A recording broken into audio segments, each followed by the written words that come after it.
மகா பெரிவா அவர்களின் பாதுகாப்பிற்குள் வந்துவிடுகிறது.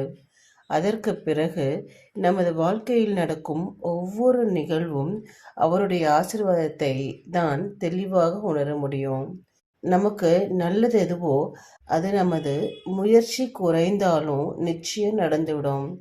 நமக்கு எது நல்லது இல்லையோ அந்த விஷயங்களை நாம் எவ்வளவு முயன்றாலும் அது நமக்கு நடக்காம பெரியவா நம்மளை பார்த்துப்பான். இதையெல்லாம் அந்த நேரத்தில் நாம் உணரும்படி குருவை நடத்தி காட்டுவார்.